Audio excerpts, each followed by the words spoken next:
தமிழகத்தில் 200 தொகுதிகளுக்கு மேல் வென்று எடப்பாடி பழனிசாமி முதலமைச்சர் ஆவார் என அதிமுக கொள்கை பரப்பு துணை செயலாளர் தமிழரசு தெரிவித்துள்ளார்.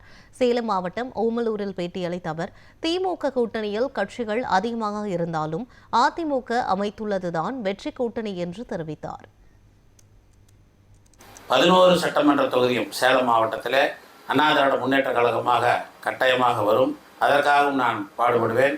கழக பொதுச்செயலாளர்களும் மாவட்ட செயலாளர்களும் எங்கெல்லாம் தேர்தல் பணி ஆற்ற வேண்டும் என்று சொல்கிறார்களோ அங்கெல்லாம் முழுமையாக தேர்தல் முடியும் வரை அல்லும் பகலும் அயராது பாடுபடுவேன், வெற்றிக்காக உழைப்பேன் என்பதை உங்களின் வாயிலாக எல்லோருக்கும் தெரிவித்துக் கொள்கிறேன்.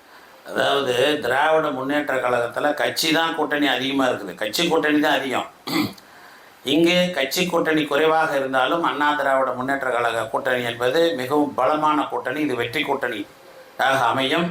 நிச்சயமாக இது தமிழகத்தில் 200 சட்டமன்ற தொகுதியில் அண்ணா திராவிட முன்னேற்ற கழக கூட்டணி வெற்றி பெறும். அதற்காக நாங்களும் உழைப்போம், பாடுபடுவோம்.